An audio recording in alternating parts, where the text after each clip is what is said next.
When it comes to The Man Who Fell to Earth, the 1976 movie, I would definitely say if you're watching this just because the Showtime television show The Man Who Fell to Earth you feel like is missing something and you're hoping that this will solve or at least answer a lot of questions, you might be better off either watching this video, reading our review, or going to Wikipedia or Cliff Notes if that still exists and just getting the summary, because watching this 2 hour 19 movie is just, for the most part, it's not worth it.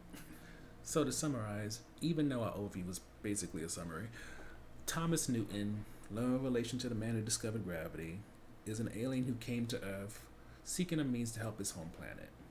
But between alcohol, a woman who latches onto him, traders, and the United States government, his plans go awry.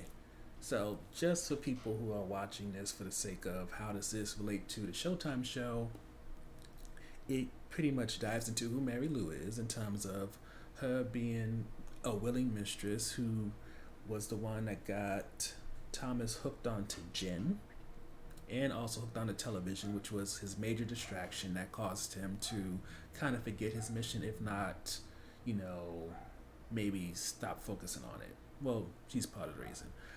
The second part of the reason is a man named Dr. Nathan Bryce who betrayed Thomas Newton after he trusted him. And mind you, this is after Thomas Newton took this man who was pretty much a professor who was sleeping with every 18-year-old student he could and gaining a terrible reputation for it. And then he decided, that is Dr. Bryce, he was going to join World Enterprises, which is Thomas's company. He decided he wanted to work with the CIA, who, when it comes to this show, the CIA are they're villains. You can see that's what they're supposed to be, but outside of Bunny Casey's Mr. Peters, they don't really have a strong presence. I mean, yes, they do kill a man named Oliver, who's apparently a gay man, who Thomas was having run the day-to-day when it comes to World Enterprise, but in terms of having the same kind of presence that we see from the CIA on the Showtime show, they don't really, it's not comparable.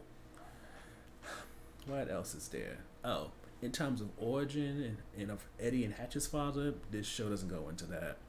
And when it comes to patents, we get the idea that when it comes to World Enterprise, they were into fuel, they were into photography, like creating an Insta camera.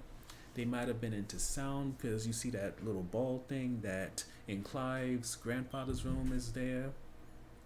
But in terms of giving you like a detailed information about this is what patent 1, 2, 3, 4 through 9 does, that's not here. And in terms of Thomas and where he is, we know that he's not in CIA custody and that he's alive at the end of the movie. Spoiler, which should be in the title. But outside of Dr. Bryce, who's the last person to see him, we don't know what happened to Thomas.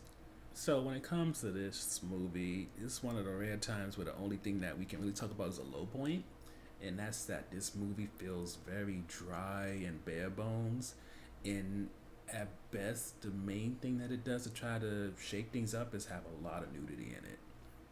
And when I say nudity, I mean breast, I mean showing people's pubic hair, asses, and when it comes to David Bowie and also Bunny Casey, you get like momentary glimpses of their genitals as well.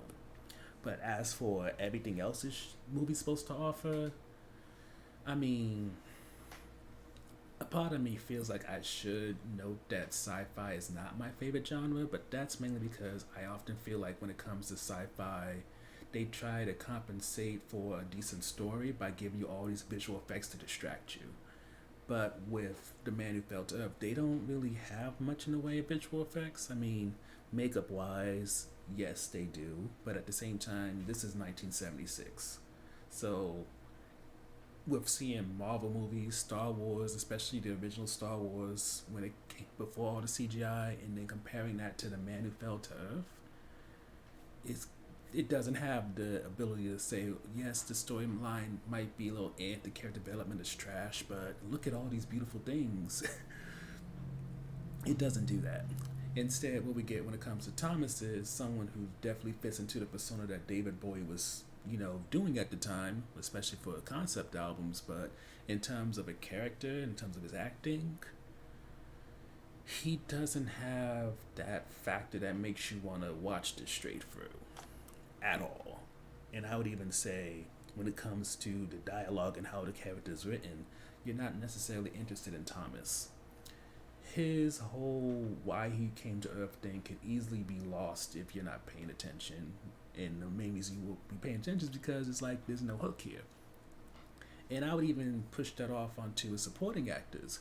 They need to push Thomas's character to be more interesting, or on the other hand, make it so that they're interesting themselves for you to take note of them. Dr. Bryce is just a man whore who's somehow locked into a position in a company that is perhaps so threatening that the CIA thinks that they have to be brought in, tracked, whatever. But again, when it comes to the CIA, the only agent who gets named is Mr. Peters, and it seems like Mr. Peters, they want to focus more on him being with his wife and children who are in an interracial relationship than like really showing Mr. Peters doing the work. Like when it comes to the CIA agents who are part of this, they're mostly not named. And yes, they interact with Oliver, but they don't really interact with Thomas beyond the torture scene. And even then, the torture scene is them cutting off one of his nipples, and it just seems like a lot of stuff that's supposed to be salacious, but if you built a tolerance for violence and sexual content, then it does nothing for you. And let's see, who else is there? Mary Lou, simple small town girl from a flyover town. Her going gaga over Thomas is like, it's a lot. And it's not like they build her up and really dig into why she gets so obsessed with him. Like, there's no real note about,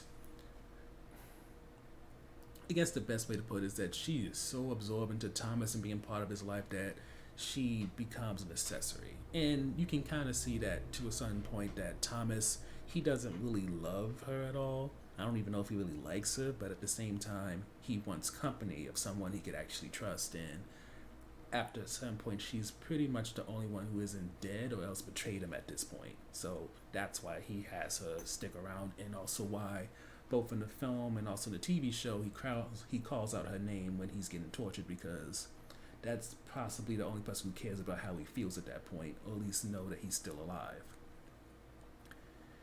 And lastly, I guess we can talk about world building, which is non-existent. I mean, we get glimpses of what Thomas's home planet looks like, but they don't go into the whole drone thing or any of that. We see what likely is his wife and kids, but they're just seen and not heard from.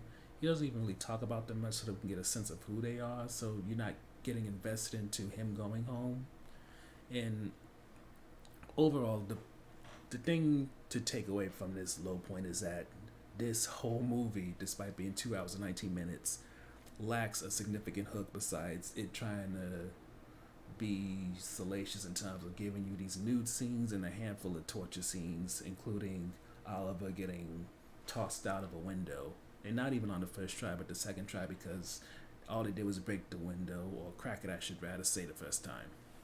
So, as you can see from now, our rating is negative. This is a quiet taste kind of movie, and I'm not saying that it's overall like a horrible, terrible, I don't know why they made this kind of movie, but I just don't understand how a movie cannot really be focused on character development much or world building. It's a sci-fi, but it doesn't try to compensate with some interesting kind of visuals. And the only type of visual it probably is dedicated to is nude bodies. Add in a bare bones storyline that makes it so you can easily forget what Thomas's goal is or was, and not having a villain. It's hard to even say that you should check this out just in case you watch the show, because really, as much as I recognize that some people call this a cult classic, I think it's more so David Bowie fans who call this a cult classic, or people who are like really into movies rather than like the casual viewer, because I can't imagine being someone who's not like really into the technical aspects of filmmaking, or like really into Bowie, Casey, Rip Torn, or whoever is just coming in as blind and saying this is a good movie, or at least it's because I won't even say this is the kind of film that pushes you to want to read the book. That's how much and when I say I really do mean I don't mean like in general this is a bad movie, just me personally, my taste, I can't. I don't understand the appeal.